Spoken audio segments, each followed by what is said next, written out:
कहानी शुरू होती है इलिनॉय के एक चिकन प्रोसेसिंग प्लांट से। वहां एक मुर्गी को अजीब सा वायरस लग गया और बदकिस्मती से उसी मुर्गी के बने नगेट्स सीधे इलाके के प्राइमरी स्कूल के कैंटीन में पहुंच गए। दोपहर को एक बदकिस्मत लड़की शैली ने वो खास नगेट्स खा लिए। इधर हमारा हीरो क्लिंट आता है। वो न्यूयॉर्क से आया फेल हो चुका लेखक था। लेखक बनने का सपना देखता था, लेकिन उसकी कहानियां उसकी माँ को भी पसंद नहीं आती थीं।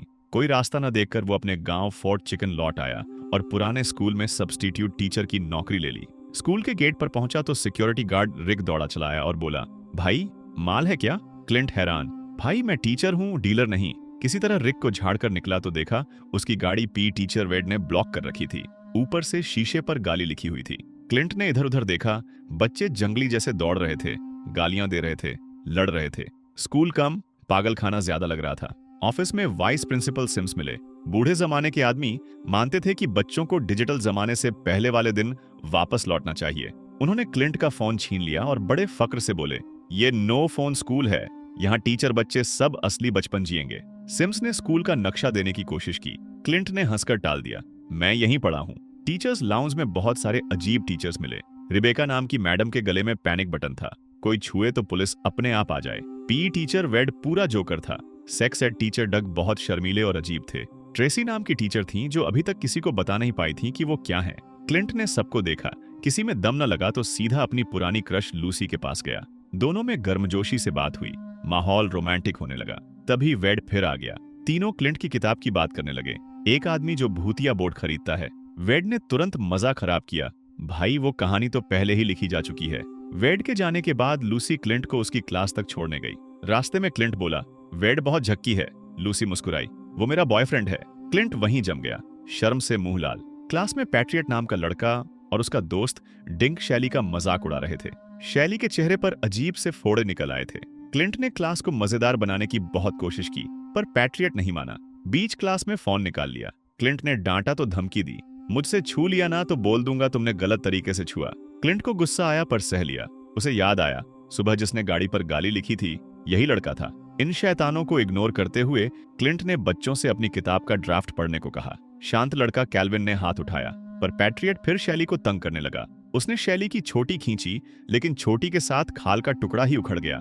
शैली पागल हो गई, पैट्रियट पर कूदी और मुंह पर काट लिया। क्लिंट उन्हें अलग करने दौड़ा। शैली ने उसे भी खरोंच दिया। शैली जंगली जानवर की तरह दहाड़ती हुई क्लास से भाग गई। क्लिंट खून से लथपथ पैट्रियट को नर्स रूम ले गया। उधर सिक्योरिटी गार्ड रिक को आखिरकार अपना मशरूम मिल गया था। गाड़ी में मजे ले रहा था। छुट्टी के वक्त क्लिंट लाउंज में लूसी को सारा डरावना वाकया बताया। इधर डिंक शैली से पूछने गया कि पैट्रियट को क्यों काटा। शैली ने उसे भी काट लिया। प्लेग्राउंड में अफरा तफरी मच गई। वेड को सिर्फ इतना दिखा कि लूसी और क्लिंट बास्केटबॉल कोर्ट के पास हंस रहे हैं। उसे जलन हो गई। थोड़ी देर बाद रिक को समझ आया कि कुछ बहुत गड़बड़ है। उसने देखा एक संक्रमित बच्चा अपने माँ बाप को खा रहा है। घबराकर उसने सिम्स को फोन किया, पर रिक अभी भी नशे में था, एक सही वाक्य नहीं बोल पा रहा था। फिर भी सिम्स बाहर चेक करने गए। दरवाजा खोला तो संक्रमित बच्चों का झुंड उन पर टूट पड़ा और टुकड़े टुकड़े कर दिया। इधर पैट्रियट ऑफिस में घुसा और सारे फोन की तारें काट दी। लाउंज में रिबेका डर के मारे अपना पैनिक बटन दबा चुकी थी। वेड को आखिर समझ आया कि हालत बहुत खराब है। सबको स्कूल बिल्डिंग के अंदर ले गया और बाहर पागल बच्चों को ताला लगाकर रोक दिया। तभी पैट्रियट ने पीछे से हमला कर दिया। क्लिंट को धक्का मारकर गिरा दिया।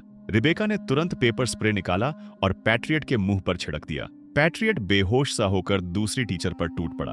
दोनों लड़ते लड़ते अलमारी में बंद हो गए। बाकी टीचर्स मौका देखकर वेड के पीछे पीछे भागे। भागते भागते छोटा कैल्विन मिल गया। अच्छी बात यह थी कि वो अभी तक संक्रमित नहीं हुआ था। सब उसे भी साथ ले लिए। शैली उनका पीछा नहीं छोड़ रही थी। सबको मजबूरन एक क्लासरूम में बंद होना पड़ा, लेकिन बाहर पैट्रियट ने मेन गेट खोल दिया था। अब सारे संक्रमित बच्चे स्कूल के अंदर घुस आए थे। अब फंसे हुए थे। कैल्विन ने कहा, सबके पास स्कूटीज हैं। पहले किसी ने यकीन नहीं किया। फिर सेक्स एड टीचर डग ने गंभीर होकर सिर हिलाया, ये बिल्कुल सही कह रहा है। डग ने शैली के फोड़ों को चेक करना शुरू किया कि वायरस कैसे काम करता है, पर शैली फिर भाग निकली। वेड बोला, पार्किंग लॉट की तरफ भागते हैं। क्लिंट ने सिर हिलाया, नहीं, प्रिंसिपल ऑफिस चलते हैं, वहां से मदद मिलेगी। दोनों की राय अलग हो गई। तनाव बढ़ने लगा। तब लूसी ने बीच में आकर कहा, लड़ना बंद करो, हम 3 बजे तक इंतजार करेंगे। जब पेरेंट्स बच्चों को लेने आएंगे तब छत से सिग्नल करेंगे।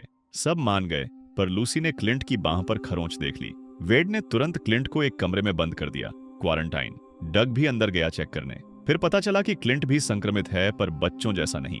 उसे बुखार था, लेकिन वो पागल नहीं हुआ था, मारने काटने पर नहीं उतरा था।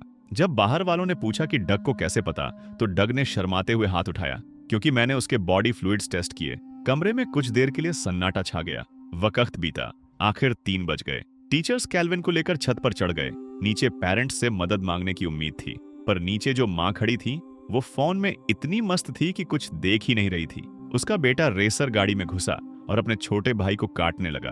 फिर माँ पर भी टूट पड़ा। तभी एक बच्चे ने ट्रेसी को पकड़ लिया। देखा तो तुम्हारा थी, और हैरानी की बात, तुम्हारा संक्रमित नहीं हुई थी, पर बाकी बच्चे उन्हें देख चुके थे।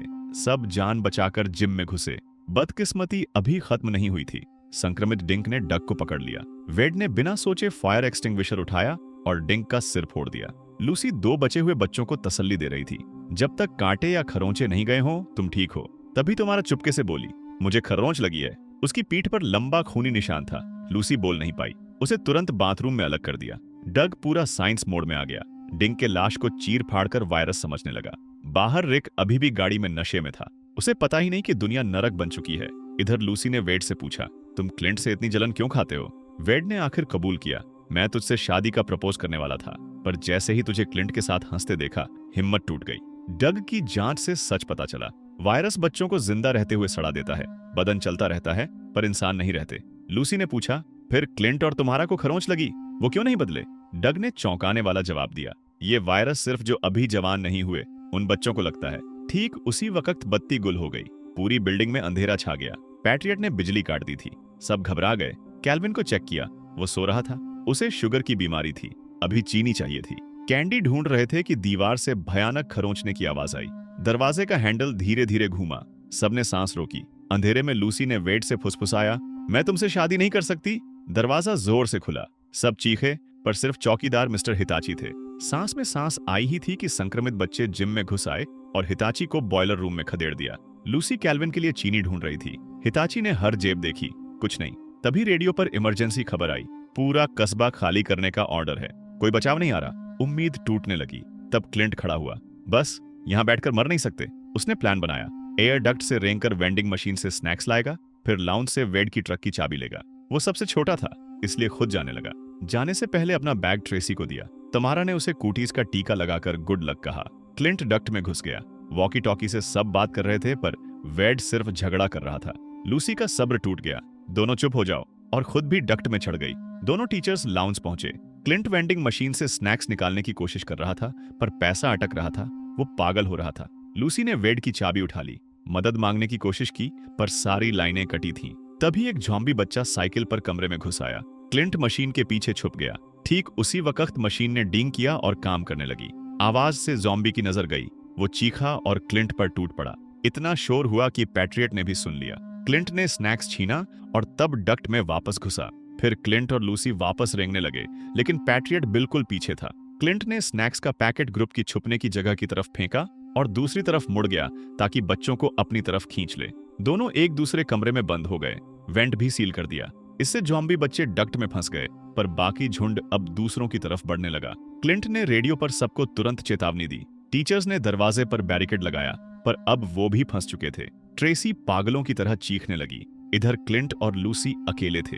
हल्की रोशनी में दोनों ने दिल की बात कह दी। क्लिंट ने कबूल किया कि इलिनॉय लौटा सिर्फ लूसी को देखने के लिए था, और ये भी कि वो कोई लेखक नहीं, न्यूयॉर्क में फर्स्ट ग्रेड का टीचर था। माहौल नरम और प्यार भरा हो गया। दोनों ने किस किया, फिर शर्म से अलग हो गए। तभी क्लिंट के दिमाग में वायरस का इलाज आया। उधर बाकी टीचर्स अपने सपनों की बातें कर रहे थे, जैसे दुनिया खत्म होने से पहले आखिरी थेरेपी। फिर लूसी ने रेडियो किया। वेड ने जवाब दिया और माफी मांगी। मुझे जलन होती थी क्योंकि तुम क्लिंट को न्यूयॉर्क का राइटर समझती थी, और मैं तो बस पी टीचर हूँ। क्लिंट ने दिल से जवाब दिया। अपनी नाकामियां बताईं और वेड लूसी को खुश रहने की दुआ दी। फिर उसने नया प्लान बताया। दवाई मिली, कैंडी से ज़ॉम्बी बच्चों को झड़ देंगे। ऑन ऑपरेशन शुरू हुआ। वेड ने लीड लिया। घरेलू हथियार बनाए। टीचर्स ने आखिर हिम्मत दिखाई और लड़ने को तैयार हुए, पर क्लिंट को पता नहीं था कि उनका रेडियो सिग्नल रिक की गाड़ी में और पैट्रियट के पास भी पहुंच गया था। आखिर सब हॉलवे में इकट्ठे हुए, वेड की ट्रक तक भागने को तैयार। पहले तो सब ठीक चला, पर जल्दी ही ज़ॉम्बी बच्चों का सैलाब आ गया। वेड ने बेसबॉल लॉन्चर उठाया और लगातार गेंदें दागता रहा ताकि सब भाग सकें। एग्जिट तक पहुंचे तो चौकीदार हिताची पीछे रुक गए। झुंड को रोकने के लिए अपनी जान दे दी। बाकी ट्रक तक पहुंचे, पर वेड भी रुक गया। उसने चाबी क्लिंट को फेंकी। लूसी चीखी, जाने से मना किया, पर क्लिंट ने जबरदस्ती उसे ट्रक में खींच लिया। आंसुओं के बीच सबने देखा, वेड को झुंड निकल गया। ट्रक दहाड़ा और सब नरक से निकल गए, पर खतरा अभी खत्म नहीं हुआ था। पैट्रियट चुपके से छत पर चढ़ गया था। जब पेट्रोल लगभग खत्म हो गया तो पैट्रियट ने खिड़की से हाथ डालकर क्लिंट को पकड़ लिया। क्लिंट ने ब्रेक मारा, फिर रिवर्स में पूरी स्पीड से ट्रक भगाई और पैट्रियट को पेड़ से कुचल दिया। जोर की चटाक की आवाज हुई। खतरा आखिर खत्म। वो पास के कस्बे डैनविल पहुंचे तो वहां भी सन्नाटा था। टैंक खाली। मजबूरी में पैदल चलना पड़ा। एक इलेक्ट्रॉनिक दुकान में टीवी पर खबर चल रही थी, महामारी पूरे देश में फैल चुकी है और सोर्स है फोर्ट चिकन नगेट फैक्ट्री। डग उत्साहित हो गया, अगर एक नगेट मिल जाए तो मैं वैक्सीन बना सकता हूं। पर बात पूरी भी नहीं हुई थी कि ज़ॉम्बी बच्चों का झुंड उनकी तरफ दौड़ा चला आ रहा था। घबराकर सब नजदीकी बिल्डिंग में घुसे। वो बच्चों का प्लेग्राउंड था। अंदर अब भी पार्टी के निशान थे और फर्श पर बिखरे हुए संक्रमित नगेट्स पड़े थे। डग ने बिना सोचे एक नगेट उठा लिया, पर उसी पल ज़ॉम्बी बच्चों ने प्लेग्राउंड घेर लिया। अब फंस गए थे। सबको लगा बस खत्म। तभी वेड हीरो बनकर आ गया, हिताची के साथ। वेड चीखा, वैन में बैठो, मैं रोकता हूं, और स्प्रे करने लगा। सब प्लेग्राउंड से निकले, पागल बच्चों को अंदर बंद कर दिया। वैन तक पहुंचे तो ड्राइवर रिक था, अभी भी मशरूम के नशे में, मुस्कुराते हुए बोला, वाह, मैं सपना देख रहा हूं क्या? क्लिंट ने वेड का स्प्रे गन देखा और चेतावनी दी, पानी से नहीं रुकेंगे। वेड ने हंसकर कहा, यह पानी नहीं, पेट्रोल है। जैसे ही सब सुरक्षित बाहर निकले, उसने माचिस जलाई और बूम, पूरा प्लेग्राउंड आग की लपटों में उड़ गया। और इसी तरह यह शानदार फिल्म खत्म हो जाती है। तो अगर आपको ये मूवी देखकर मजा आया हो तो हमारी इस वीडियो को जरूर लाइक और हाइप दें और कमेंट करना बिल्कुल न भूलें। हमें बताएं कि अगली बार आप किस मूवी की एक्सप्लेनेशन देखना चाहते हैं। और सबसे जरूरी बात, ज्यादा से ज्यादा शानदार एक्सप्लेनेशन के लिए मूवीटेशन को सब्सक्राइब करना बिल्कुल न भूलें। फिर मिलते हैं अगली वीडियो में।